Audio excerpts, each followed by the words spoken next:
यो रेडियो नेपाल हो। अब प्रवीण पोखरेलबाट समाचार सुन्नुहोस्। शुरूमा प्रमुख समाचार। आगामी आइतबार हुने प्रतिनिधि सभा र प्रदेशसभा निर्वाचनका लागि गैराती 12 बजेदेखि स्थिर समय शुरू। निर्वाचन प्रचार प्रसारका कुनै पनि गतिविधि गर्न नपाइने। मतदान सम्पन्न भएको 3 दिनभित्र प्रत्यक्षतर्फको सबै मत परिणाम सार्वजनिक गर्ने निर्वाचन आयोगको तयारी। संविधानको रक्षा र समृद्धिका लागि मतदानमा सहभागी हुन सबै मतदातालाई लोकतान्त्रिक वाम गठबन्धनको अपील। शान्ति सुरक्षाको व्यवस्था मजबूत रहेकाले ढुक्क भएर मतदान गर्न गृहमन्त्री बालकृष्ण खाँडको आग्रह। र म्यानमारको सेनाले करिब 6000 कैदीलाई रिहा गर्ने। सुरेश, के छ खबर? कहाँ छौ? मेरो सब ठिक छ यार, अफिसमा छु। अनि घर तयार भयो तिम्रो? घर त तयार भयो यार। अब घरमा इन्टरनेट, टेलिभिजन लाइन अनि टेलिफोन नम्बर पनि लिनु थियो। अब तिमी नै छौ यहाँ नेपालमा पाइने सुविधाको बारेमा जानकार भएको। म त 15 वर्ष भयो यार देशबाट टाढा भएको। सजेस्ट गर न यार, कुन राम्रो होला? इन्टरनेट, टेलिभिजन लाइन र टेलिफोन सेवाका लागि हो भने आँखा चिम्लेर नेपाल टेलिकमको fibre to the home FTTH सेवा लिहाल। तिमीलाई चाहिएको सबै सुविधा नेपाल टेलिकममा पाउँछौ। ढुक्क भएर लिँदा हुन्छ। ल, गजब भएछ। मलाई चाहिएको सबै सुविधा एउटै फाइबरबाट पाउने भएपछि थ्याङ्क यू यार। थ्याङ्क यू मलाई भन्दा नेपाल टेलिकमलाई भन। जनतालाई निरन्तर सेवा दिँदै आएको छ। नेपाल टेलिकम, राष्ट्रको सञ्चार।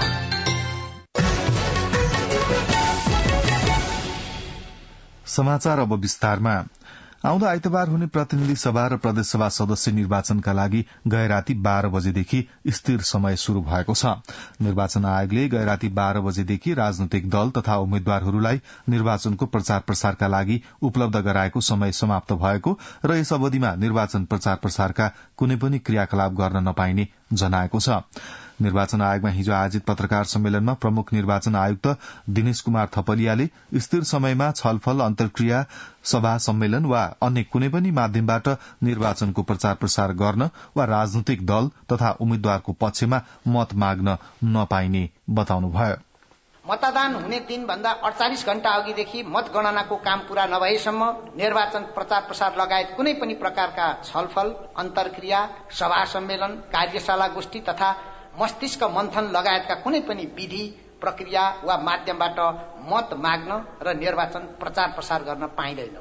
त्यसैगरी यस अवधिमा सामाजिक सञ्जाल, अनलाइन, छापा वा अन्य कुनै माध्यमबाट राजनीतिक दल वा उम्मेद्वारको पक्ष वा विपक्षमा कुनै सन्देश, सूचना वा प्रचार प्रसार सामग्री पोस्ट गर्न, शेयर गर्न गराउन समेत नपाइने व्यवस्था छ।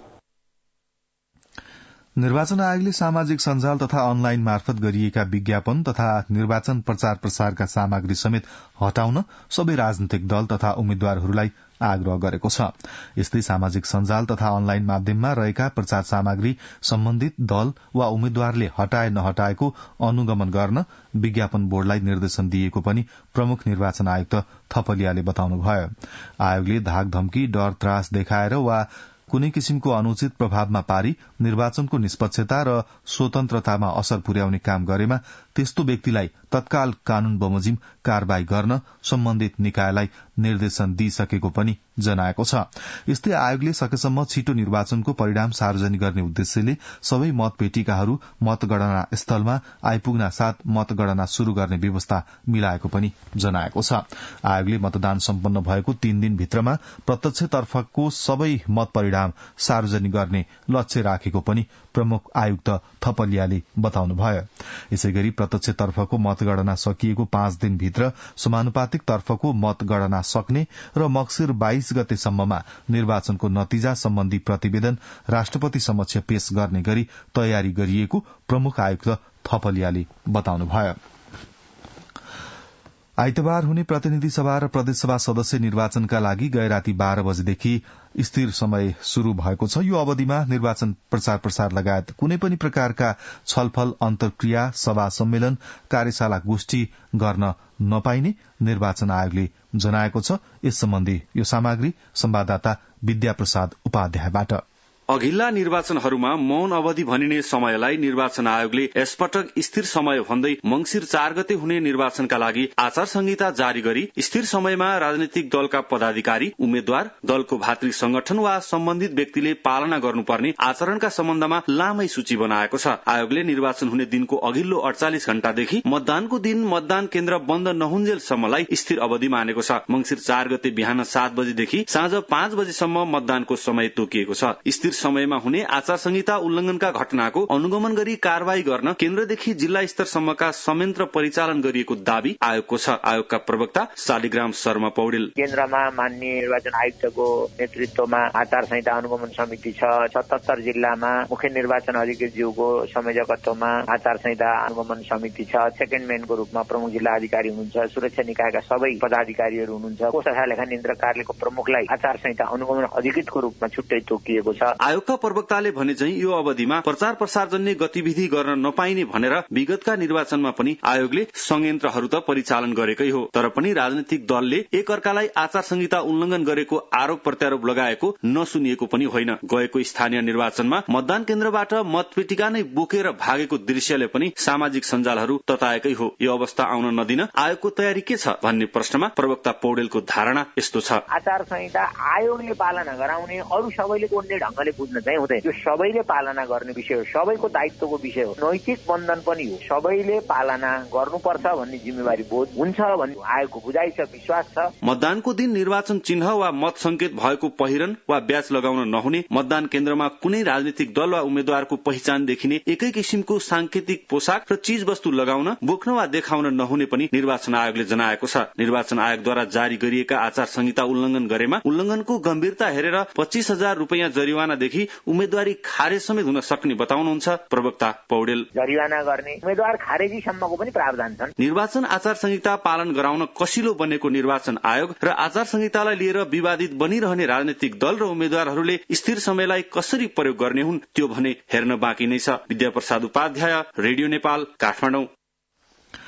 आउँदो आइतबार देशभर एकै चरणमा हुने निर्वाचनको तयारी लगभग पूरा भएको प्रमुख निर्वाचन आयुक्त दिनेश कुमार थपलियाले बताउनु भएको छ। भोलिसम्ममा सबै मतदान केन्द्र निर्माणको कार्य पूरा भइसक्ने आयोगले जनाएको छ। संचार माध्यम र सामाजिक सञ्जाल मार्फत मतदाता शिक्षा कार्यक्रम सञ्चालन भएकाले विगतको जस्तो तडक भडक नभएको प्रमुख आयुक्त थपलियाले उल्लेख गर्नु भएको छ। यही मक्सिर 3 गतेसम्म 18 वर्ष उमेर पुगेका बालिग मतदाताले निर्वाचनमा मतदान गर्न पाउने र निर्वाचनमा 1,79,80,570 मतदाता कायम रहेको निर्वाचन आयोगले जनाएको छ। मतदानका लागि 10,892 मतदान स्थलमा 22,227 मतदान केन्द्र कायम गरिएको छ। यस्तै 141 अस्थायी मतदान केन्द्र र आफूलाई पाइक पर्ने तथा आफू खटिएका मतदान केन्द्रबाट करिब 4,50,000 अस्थायी मतदाताले प्रतिनिधि सभाको समानुपातिक निर्वाचन प्रणालीतर्फ मतदान गर्ने पनि आयोगले जनाएको छ। समाचार रेडियो नेपालबाट सुन्दै हुनुहुन्छ। अब एकैछिन विज्ञापन। बुझ्नै पर्ने कुरा नै धेरै छन्, एकैचोटि दैताको निर्वाचन, जनताको मत जनताकै मन पारेको उम्मेदवारलाई छानी छानी गरौँ मतदान। कुरा नै धेरै छन्, एकैचोटि दैताको निर्वाचन, जनताको मत जनताकै मन पारेको उम्मेदवारलाई छानी छानी गरौँ मतदान। मन पारेको उम्मेदवारलाई छानी छानी गरौँ मतदान। यही मक्सिर 4 गते हुने प्रतिनिधि सभा सदस्य र प्रदेश सभा सदस्य निर्वाचनमा सहभागी भई आफ्नो अधिकारको सही प्रयोग गरौं। निर्वाचन आयोग। समाचारमा पुनः स्वागत छ। अब बाँकी समाचार। प्रधानमन्त्री शेरबहादुर देउवाले प्रतिनिधि सभा र प्रदेश सभा सदस्य निर्वाचन सफल पार्नु सबैको दायित्व भएको बताउनु भएको छ। हिजो एक भिडियो सन्देश जारी गर्नुहुँदै प्रधानमन्त्री देउवाले मुलुक निर्वाचनको अन्तिम चरणमा रहेको र लोकतान्त्रिक शासन व्यवस्थामा निर्वाचन लोकतन्त्रको आत्मा भएको उल्लेख गर्नुभएको छ। उहाँले मतदानलाई लोकतन्त्रको उत्सवका रूपमा लिन सबैलाई अपील समेत गर्नुभएको छ। लोकतान्त्रिक वाम गठबन्धनले यही मंसिर 4 गते हुने प्रतिनिधि सभा र प्रदेशसभा सदस्य निर्वाचनमा संविधानको रक्षा, स्थिरता र समृद्धिका लागि मतदानमा सहभागी हुन अपील गरेको छ। गठबन्धन दलका शीर्ष नेताहरूले हिजो संयुक्त अपील जारी गर्नुहुँदै 5 वर्षमा हुने आम निर्वाचनलाई राष्ट्रिय महोत्सवका रूपमा लिएर मतदानमा सहभागी हुन आह्वान गर्नुभएको छ। अपीलमा संविधानको भावना अनुरूप लोकतान्त्रिक गणतन्त्रको संस्थागत विकासका लागि लोकतान्त्रिक वाम गठबन्धन लागि परेकाले यो अभियानलाई निरन्तरता दिँदै आम मतदातालाई मतदानमा सहभागी गराउन पार्टीका नेता, कार्यकर्ता र शुभेच्छुकहरूमा अनुरोध गरिएको छ। गृहमन्त्री बालकृष्ण खाँडले मुलुकमा शान्ति सुरक्षाको अवस्था मजबूत रहेकाले ढुक्क भएर मतदान गर्न आग्रह गर्नुभएको छ। राष्ट्रिय समाचार समितिसँगको कुराकानीमा गृहमन्त्री खाँडले मुलुकका चारै सुरक्षा निकायका बीचमा समन्वय रहेको र हिमाल, पहाड़, तराईमा निर्वाचन क्षेत्र र जिल्लाको संवेदनशीलता हेरेर सुरक्षा व्यवस्था अपनाइएको बताउनुभयो। गृहमन्त्री खाँडले मतदाता, उम्मेद्वार, कर्मचारी, निर्वाचनमा खटिने सबै व्यक्ति मतपत्रको सुरक्षा गर्नु राज्यको कर्तव्य हो भन्ने विषयलाई वर्तमान सरकारले ध्यानमा राखेको र सोही बमोजिम नै नागरिक तथा मतदान पछि मतपेटिका र सबै अवस्थाको सुरक्षा चुस्त बनाइएको बताउनुभयो। जापानका विदेश राज्य मन्त्री सुनसुके ताकेई प्रतिनिधि सभा र प्रदेशसभा सदस्य निर्वाचनको पर्यवेक्षणका लागि नेपाल आउँदै हुनुहुन्छ।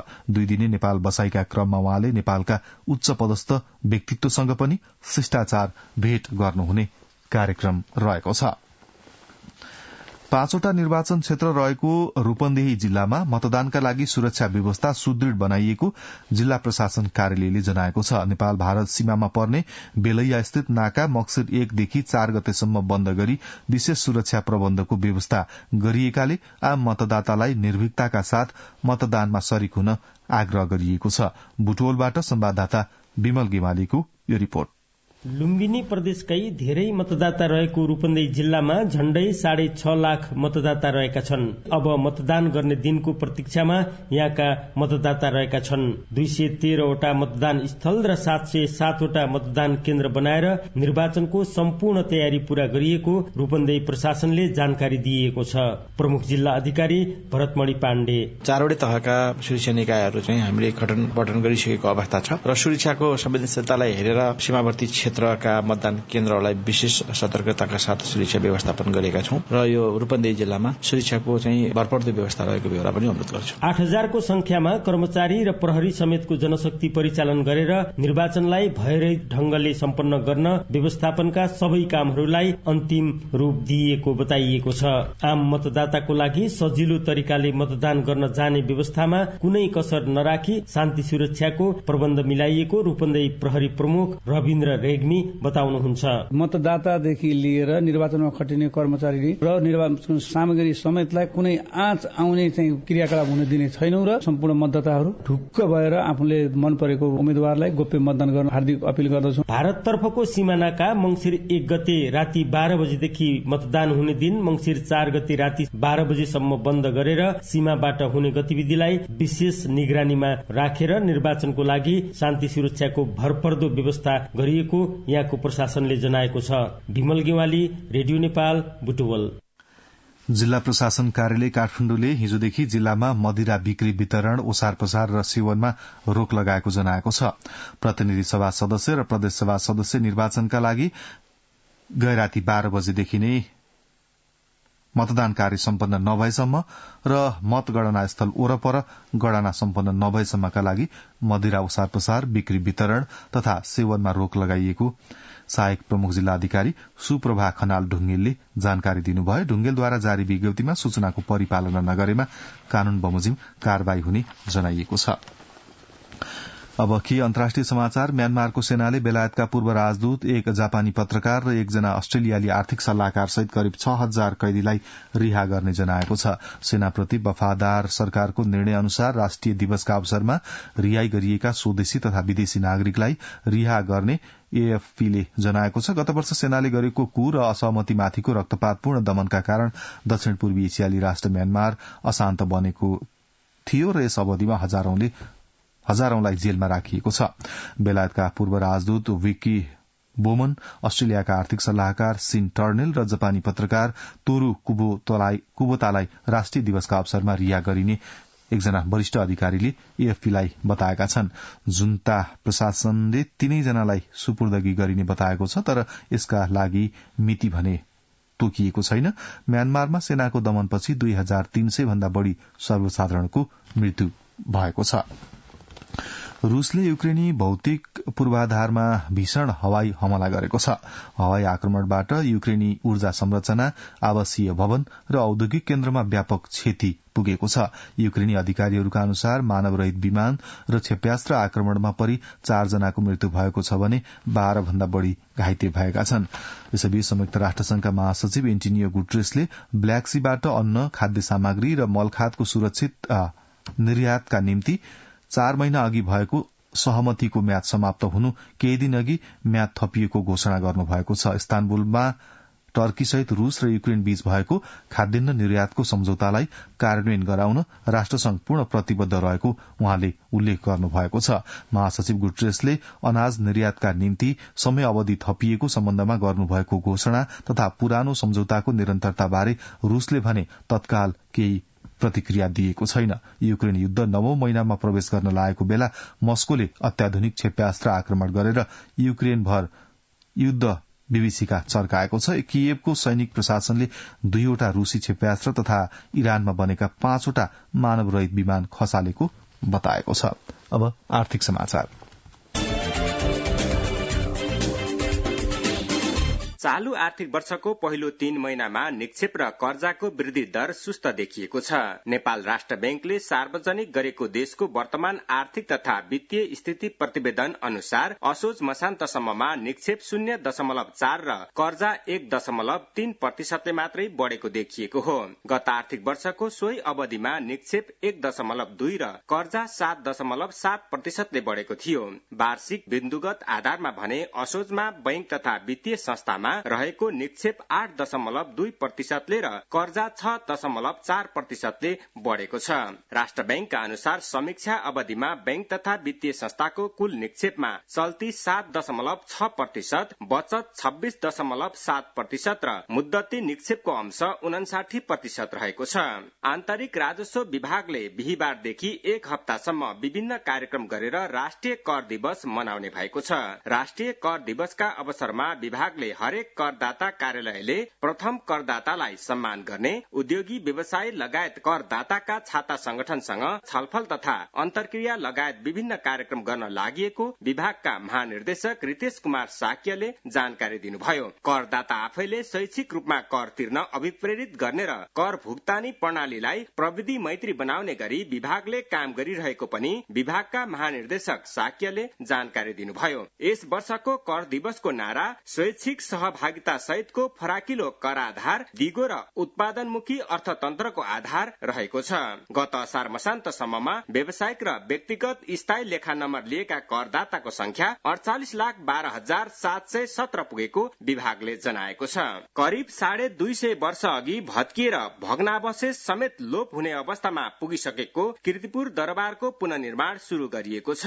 विगत 3 वर्ष अघिदेखि दरबारलाई पहिलेकै अवस्थामा ल्याउन माग भएपछि कीर्तिपुर नगरपालिकाले लयाको दरबारको केही भाग बनाउन बजेट छुट्याएको थियो। सोही अनुरूप परम्परागत नेवारी इँटा, दाची अपा र मध्यकालीन शैलीका झ्याल प्रयोग गरी पुनर्निर्माण गर्न थालिएको हो। नगरपालिकाले दरबार पुनर्निर्माण गर्न करिब 3 करोड़ रुपियाँ बजेट छुट्याएको कीर्तिपुर नगरपालिका 1 का अध्यक्ष हिरालाल महर्जनले जानकारी दिनुभयो। नेपाल सम्वत 801 मा श्रीनिवास मल्लले निर्माण गराएको सो दरबार विक्रम सम्वत 1822 मा कीर्तिपुर र गोर्खा फौजबीचको लडाईँमा ध्वस्त भएको जानकारहरूको भनाइ छ।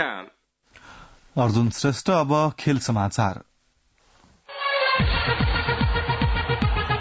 U19 राष्ट्रिय क्रिकेट प्रतियोगिताको खेल तालिका सार्वजनिक भएको छ। नेपाल क्रिकेट संघ क्यानले बिहीबार प्रतियोगिताको खेल तालिका सार्वजनिक गरेको हो। प्रतियोगिता मंसिर 7 गतेबाट 19 गतेसम्म टीयू क्रिकेट मैदान र मूलपानी क्रिकेट मैदानमा हुनेछ। प्रतियोगितामा प्रदेश नम्बर 1 मध्य प्रदेश, बागमती प्रदेश, गण्डकी प्रदेश, लुम्बिनी प्रदेश, कर्णाली प्रदेश र सुदूरपश्चिम प्रदेशको सहभागिता रहेको छ। प्रतियोगिताको उद्घाटन खेलमा बागमती प्रदेश र गण्डकी प्रदेश बीच प्रतिस्पर्धा हुनेछ। दोस्रो दिनबाट हरेक दिन 2 खेल हुनेछ। अस्ट्रेलियाले पहिलो वन डेमा बिहीबार इंग्ल्याण्डलाई 6 विकेटले पराजित गर्दै 3 खेलको श्रृंखलामा 1-0 को अग्रता लिएको छ। जितका लागि 288 रन पछ्याएको अस्ट्रेलियाले 4 विकेट गुमाएर 46.5 ओभरमा 291 रन बनायो। अस्ट्रेलियाको जितको आधार प्रारम्भिक ब्याटर जोडी डेभिड वार्नर र ट्रेभिस हेडले बनाएका थिए। उनीहरूले पहिलो विकेटका लागि 147 रनको साझेदारी गरे। वार्नरले 86 र हेडले 69 रन बनाए। यस्तै तेस्रो क्रमका ब्याटर स्टिभ स्मिथले पनि नट आउट रहेर 80 रन बनाए। त्यसअघि डेभिड मलानको शतकको मद्दतले इंग्ल्याण्डले 9 विकेटमा 287 रन बनाएको थियो। मलानले 134 रन बनाए। उनले 12 चौका र 4 छक्का प्रहार गरे। उनलाई छाडेर अन्य कुनै पनि ब्याटरले गतिलो प्रदर्शन गर्न सकेनन्। प्याट कमिन्सले अस्ट्रेलियाका लागि 62 रनमा 3 विकेट लिए। अब दोस्रो वानडे शनिबार सिडनीमा हुनेछ। कतार विश्वकप अघि मैत्रीपूर्ण खेलमा जर्मनीले ओमानलाई 1-0 अन्तरले पराजित गरेको छ। बुधबार राति भएको खेलमा 80औं मिनेटमा विंगर निक्लास फुलक्रगले निर्णायक गोल गरेका थिए। जर्मनीले एसियन राष्ट्र विरूद्ध जित निकाल्न निकै संघर्ष गर्नु परेको थियो। विश्वकपको समूह ई मा रहेको जर्मनीले 23 नोभेम्बरमा जापानसँग खेल्दै विश्वकप शुरूआत गर्नेछ। समूहमा कोस्टारिका, स्पेन समेत छन्। रमेश टमाटा। अब मौसम। आज प्रदेश 1, बागमती प्रदेश र गण्डकी प्रदेशका पहाड़ी तथा हिमाली भागमा आंशिक बदली रही बाँकी भागमा मौसम सामान्यतया सफा रहने जल तथा मौसम विज्ञान विभागले जनाएको छ। गत 24 घण्टामा काठमाडौँ उपत्यकामा मापन गरिएको अधिकतम तापक्रम 20.6 डिग्री सेल्सियस, न्यूनतम तापक्रम 10 डिग्री सेल्सियस। अहिले बिहानको सापेक्षिक आर्द्रता 95%। आज दिउँसो काठमाडौँ उपत्यकाको अधिकतम तापक्रम 18 देखि 20 डिग्री सेल्सियसका बीच रहने अनुमान गरिएको छ। काठमाडौँ उपत्यकामा सूर्योदय अघि बिहान 6:27 भयो भने सूर्यास्त भरे साँझ 5:11 हुनेछ। अब अन्त्यमा यस प्रसारणका प्रमुख समाचार एकपटक फेरि सुन्नुहोस्। आउँदो आइतबार हुने प्रतिनिधि सभा र प्रदेशसभा निर्वाचनका लागि गैराती 12 बजेदेखि स्थिर समय शुरू। निर्वाचन प्रचार प्रसारका कुनै पनि गतिविधि गर्न नपाइने। मतदान सम्पन्न भएको 3 दिनभित्र प्रत्यक्षतर्फको सबै मत परिणाम सार्वजनिक गर्ने निर्वाचन आयोगको तयारी। संविधानको रक्षा र समृद्धिका लागि मतदानमा सहभागी हुन सबै मतदातालाई लोकतान्त्रिक वाम गठबन्धनको अपील। शान्ति सुरक्षाको अवस्था मजबूत रहेकाले ढुक्क भएर मतदान गर्न गृहमन्त्री बालकृष्ण खाँको आग्रह। र म्यानमारको सेनाले करिब 6000 कैदीबन्दीलाई रिहा गर्ने। यसका साथै बिहान 7 बजेको समाचार यही सकिन्छ। रेडियो नेपाल सुन्दै रहनुहोला। हवस् त, नमस्ते।